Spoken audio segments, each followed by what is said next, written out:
Mheshimiwa Profesa Kithure Kindiki, Makamu wa Rais wa Jamhuri ya Kenya, Mheshimiwa Anzuluni Isitoleketi, Waziri wa Ushirikiano wa Kikanda na mjumbe maalum wa Rais wa Jamhuri ya Muungano, Rais wa Jamhuri ya Kidemokrasia ya Kongo, Mheshimiwa Dr. Emmanuel John Nchimbi, Makamu wa Rais wa Jamhuri ya Muungano wa Tanzania, Mheshimiwa Dr. Hussein Ali Mwinyi, Rais wa Zanzibar na Mwenyekiti wa Baraza la Mapinduzi, Mheshimiwa Dr. Jakaya Kikwete, Rais mstaafu wa Jamhuri ya Muungano wa Tanzania, waheshimiwa makamu wa rais wastaafu, waheshimiwa marais wastaafu wa Zanzibar, mawaziri wakuu wastaafu, Jaji Mkuu wa Mahakama ya Tanzania, Jaji Mkuu wa Zanzibar, wakuu wa vyombo vya ulinzi na usalama, viongozi wote kutoka Tanzania,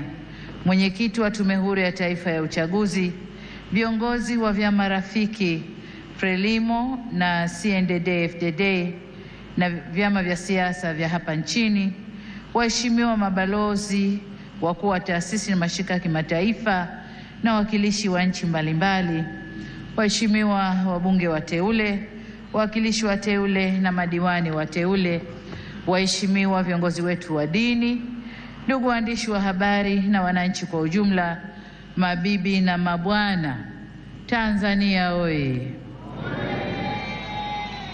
Nianze kwa kumshukuru sana Mwenyezi Mungu kwa kuturuzuku uhai na kutuwezesha kushiriki sherehe hizi za kihistoria kwa taifa letu. Pili, ni washukuru Watanzania wote kwa imani yao kwa Chama cha Mapinduzi na kwa mapenzi makubwa na kutupa mimi na makamu wa rais fursa hii adhimu ya kuwatumikia. Shukrani za kipekee kwa viongozi na wanachama wa Chama cha Mapinduzi kwa namna walivyoendesha kampeni kwa mafanikio makubwa sana. Nishukuru tena Tume ya Uchaguzi kwa kuratibu na kusimamia mchakato mzima wa uchaguzi kwa ufanisi usiotiliwa shaka. Ndugu viongozi na ndugu wananchi, katika uchaguzi huu tulikuwa wagombea 17 kutoka vyama mbalimbali vya siasa nchini tukiwania nafasi ya urais wa Jamhuri ya Muungano wa Tanzania.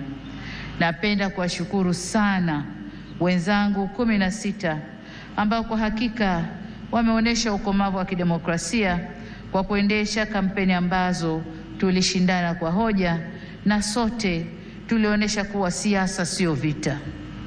Tumemaliza vyema uchaguzi na kumpongeza aliyeshinda.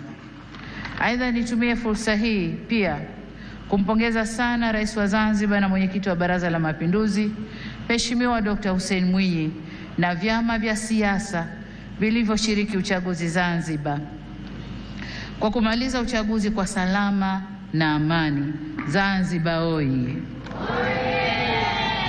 Pongezi zangu pia ziwaendee wote walioshinda kwenye nafasi za ubunge, ujumbe wa Baraza la Wawakilishi na udiwani kote nchini. Kwa wote niwaambie, uchaguzi umekwisha. Sasa baada ya kuapa, tukafanye kazi ya kulijenga taifa letu na kujenga utu wa Mtanzania. Waheshimiwa marais, viongozi, ndugu wananchi, shughuli inakuwa nzuri na ya kufurahisha ikihudhuriwa na ndugu zako wanaokupenda. Tanzania leo imejawa na furaha kubwa kuona baadhi ya waheshimiwa marais wenzangu na viongozi mbalimbali wa nchi jirani na nchi marafiki wamejumuika nasi katika tukio hili. Pamoja na kwamba tulitoa mwaliko kwa muda mfupi, kwa wale walioshindwa kushiriki, tunatambua uzito wa majukumu yao na tunajua mioyo yao ipo pamoja nasi. Tunashukuru pia wote waliotuma salamu za pongezi kwetu. Tunasema asanteni sana. Ndugu wananchi, uchaguzi ni fursa kwa wananchi kueleza matakwa yao ya aina ya viongozi wanaodhani wataweza kuwatumikia vyema na kuwaletea maendeleo endelevu. Kipindi cha kampeni tuligawika kiitikadi na kishabiki kama taifa, ila baada ya uchaguzi kufanyika, anayechaguliwa na wengi huwa ndio chaguo la nchi na anapaswa kuwa mtumishi wa wananchi wote waliomchagua na waliochagua wagombea wengine na hata ambao hawakushiriki uchaguzi. Kwa sisi tuliochaguliwa, ahadi yetu kwenu wananchi ni kulitumikia taifa hili kwa nguvu zetu zote, vipawa vyetu vyote na maarifa yetu yote. Ndugu zangu wa Tanzania, ni vyema tutambue kwa uchaguzi mkuu wa viongozi wa serikali ni mchakato wa msimu mmoja tu ndani ya kipindi cha miaka mitano. Muda mwingine wote maisha lazima yaendelee. Hivyo basi jukumu letu sote kwa pamoja ni kujenga nchi yetu na kuifanya kesho yetu iwe bora zaidi kuliko jana yetu. Niwasihi tuendelee kuilinda itikadi yetu ya umoja na mshikamano. Ndugu zangu, wote tunaitakia mema nchi hii, tumesikitishwa na kuhuzunishwa na matukio ya uvunjifu wa amani, upotevu wa maisha na uharibifu wa mali za umma na mali za watu binafsi kwenye baadhi ya maeneo hapa nchini, hasa kwenye majiji na miji. Kilichotokea hakiendani na taswira na sifa za Kitanzania na sio Utanzania. Haikutushangaza kuona kuwa baadhi ya vijana waliokamatwa kutokana na kadhia hiyo wametoka nje ya Tanzania. Vyombo vyetu vya ulinzi na usalama vinaendelea kufuatilia na kuchunguza kwa undani zaidi kilichotokea na kuirudisha nchi katika hali tuliyoizoea kwa haraka. Kamati ya ulinzi ya kitaifa na kamati za ulinzi za mikoa na wilaya, na wataka muhakikishe kuanzia leo maisha ya wananchi yanarejea mara moja.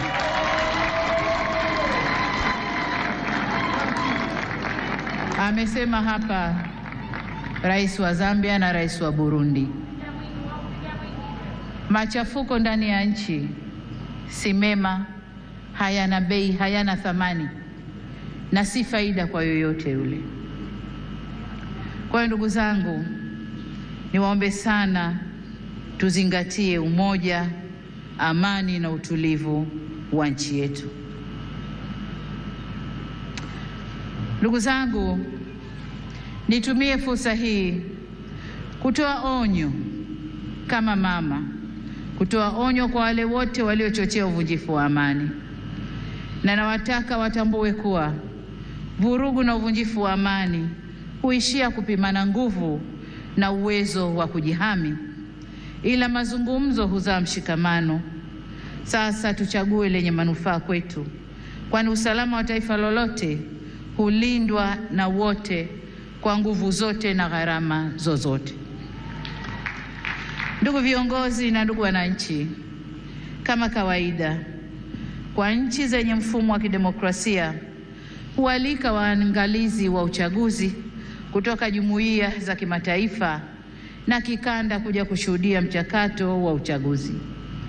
Uwepo wao huongeza uhalali wa juhudi zetu za kuhakikisha uchaguzi unafanyika kwenye mazingira ya uwazi, haki, heshima na utawala wa sheria. Kwa muktadha huu, tunazishukuru jumuiya zote zilizoleta waangalizi wa uchaguzi. Kutoka Afrika, tulikuwa na waangalizi kutoka Umoja wa Afrika AU, Jumuiya ya Nchi za Maziwa Makuu ICGLR, Jumuiya ya Maendeleo ya Kusini mwa Afrika SADC na Jumuiya ya Afrika Mashariki EAC. Pamoja na hao, tulikuwa na wengine kutoka maeneo mbalimbali ulimwenguni.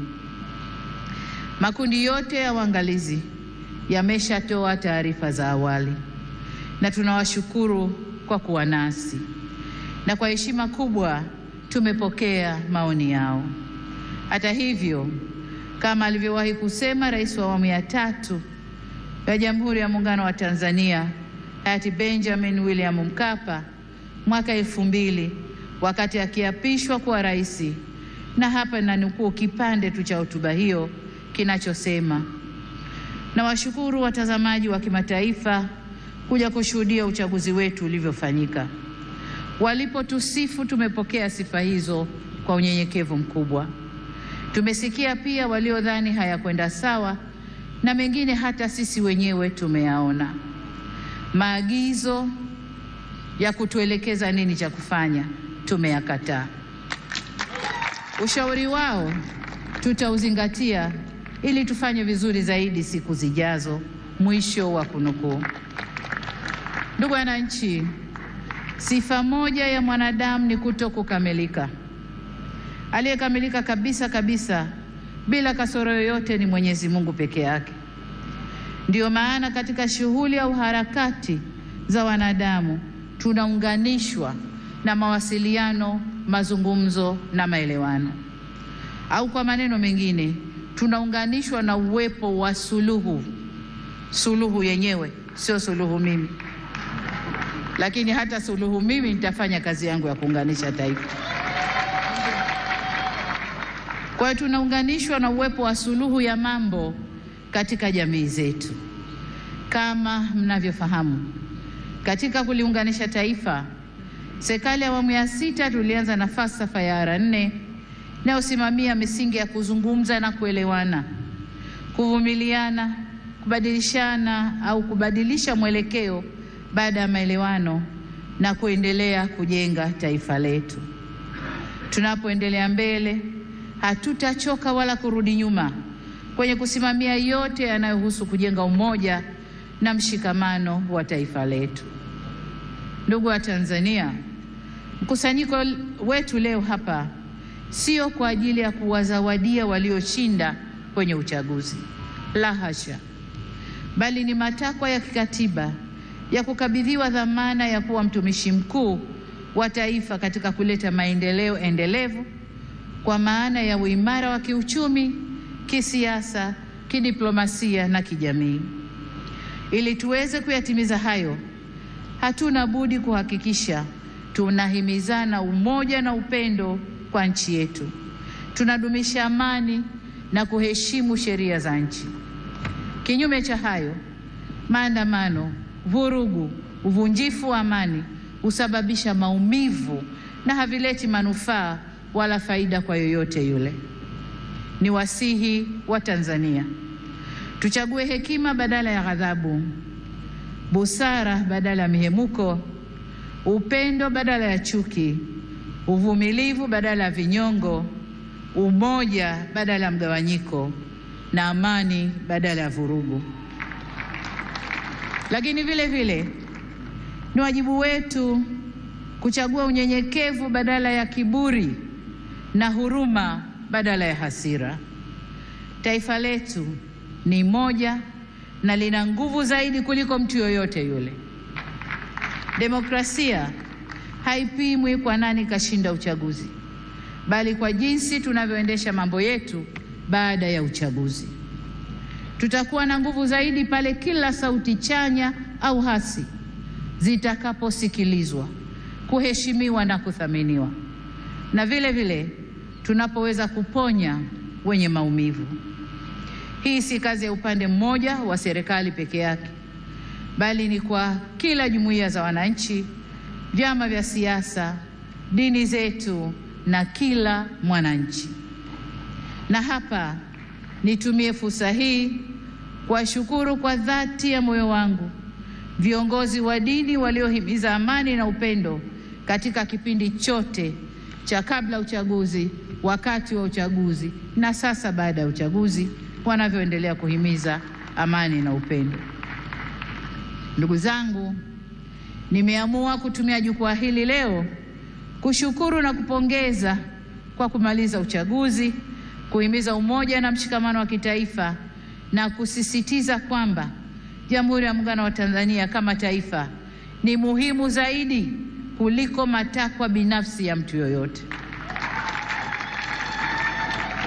Masuala ya mwelekeo wa kazi za serikali kwa miaka 5 ijayo na ufafanuzi wa kina wa hatua zitakazochukuliwa kutekeleza dhana ya kazi na utu utatolewa katika hotuba ya uzinduzi wa Bunge la 13 la Jamhuri ya Muungano wa Tanzania.